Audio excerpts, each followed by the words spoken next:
आज छोटे छोटे फ्रेजेस बोल करके और उनकी प्रैक्टिस करके हम जो है इंग्लिश बोलना सीखते हैं। तो चलिए शुरू करते हैं। आई एम ऑल ईयर्स, मैं ध्यान से सुन रहा हूँ। अब इसको आप कैसे यूज कर सकते हैं? For example, tell me about your school day. I am all ears. अपने स्कूल के दिन के बारे में बताओ, मैं ध्यान से सुन रहा हूँ। I am all ears, tell me your new plan. मैं पूरी तरह से सुन रहा हूँ, अपना नया प्लान बताओ।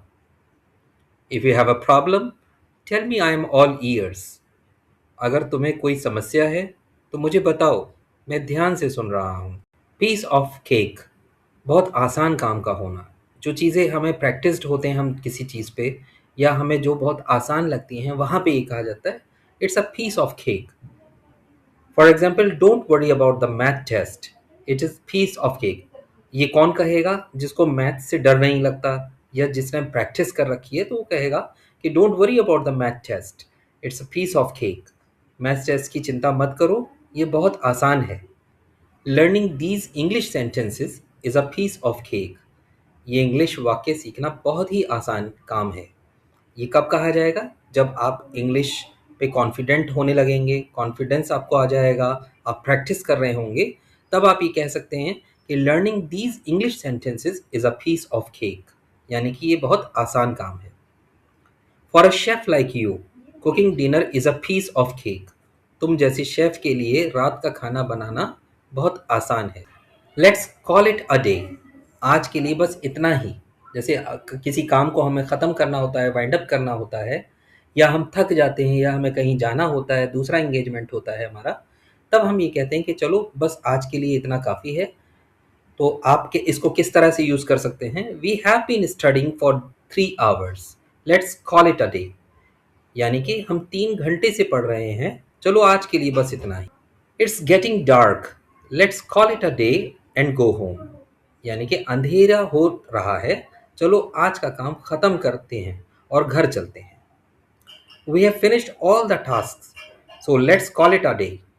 हमने सारे काम पूरे कर लिए हैं, हमने सारे काम पूरे कर लिए हैं, तो चलो आज के लिए बस इतना ही। गिव इट अ शॉट, एक बार कोशिश करके देखो। जैसे फॉर एग्जांपल फ्रेंड्स, मैंने आपसे कहा कि जब आपको ये लगता था इंग्लिश की प्रैक्टिस शुरू करने से पहले कि आप अच्छी इंग्लिश बोल ही नहीं सकते, आपको आती ही नहीं है, आपको कॉन्फिडेंस नहीं है, लेकिन जब आपने इसकी हिम्मत की और आपने इसका इरादा किया, और तो आपने कहा गिव इट अ शॉट, यानी कि एक बार कोशिश करके देखी जाए। तो फिर उस कोशिश के बाद आपको कॉन्फिडेंस आने लगा, आप इम्प्रूव करने लगे, आप अच्छी इंग्लिश बोलने लगे हैं, आप अच्छी इंग्लिश यूज़ करने लगे हैं बाय प्रैक्टिसिंग। तो उसका एक एग्जांपल हम ये ले सकते हैं, I know you are scared of public speaking, but just give it a shot. मैं जानता हूँ कि तुम्हें पब्लिक स्पीकिंग से डर लगता है, पर एक बार कोशिश तो करके देखो। अंडर द वेदर, तबीयत थोड़ी ख़राब होना। इसको आप समझ सकते हैं ये कह के कि I think I will stay at home today, I am feeling a bit under the weather. मुझे लगता है कि मैं आज घर पर ही रहूँगा, मेरी तबीयत थोड़ी ठीक नहीं लग रही। She has been under the weather all week, वह पूरे हफ्ते से थोड़ी बीमार चल रही है। If you are feeling under the weather, get some rest. अगर तुम्हारी तबीयत ठीक नहीं है तो थोड़ा आराम कर लो। इन अ नटशेल, संक्षेप में, यानी कि कभी कभी होता है किसी ने बहुत लंबी स्टोरी बतानी है, और जो सुनने वाला है उसके पास थोड़ा सा वो अर्जेंट किसी काम से उसे जाना है, या वो ज़्यादा टाइम नहीं दे सकता है, तो वो कहेगा अच्छा इन अ नटशेल मुझे उसका तुम वो बता दो, यानी कि जिस्ट ऑफ द स्टोरी क्या है, यानी कि संक्षेप में वो क्या है। तो आप इसको किस तरह से यूज़ करते हैं अपने सेंटेंसेस में फ्रेजेस के ज़रिए, उस पे हम प्रैक्टिस कर लेते हैं। In a nutshell the plan is simple, संक्षेप में योजना आसान है। In a nutshell we need more time, संक्षेप में हमें और समय चाहिए। In a nutshell he is right, संक्षेप में वह सही है। Once in a blue moon, बहुत कम। जो काम हम बहुत ही कम करते हैं, या जो चीज़ें बहुत ही कम देखने को मिलती हैं, उसके लिए हम इस फ्रेज़ को यूज़ करते हैं, once in a blue moon. तो चलिए इसकी हम प्रैक्टिस कर लेते हैं कुछ फ्रेजेस के ज़रिए। He visits us once in a blue moon, वो बहुत कम मिलने आता है। She eats junk food once in a blue moon, वह बहुत कम जंक फूड खाती है। और मेरे फ्रेंड्स, हम जंक फूड किसे कहते हैं? जो फास्ट फूड होता है। स्पिल द बीन्स, राज बताना। तो इसके लिए हम प्रैक्टिस करेंगे इन फ्रेजेस की। He spilled the beans about the party, उसने पार्टी का राज बता दिया। डोंट स्पिल द बीन्स, राज मत बताओ। She accidentally spilled the beans, उसने गलती से राज खोल।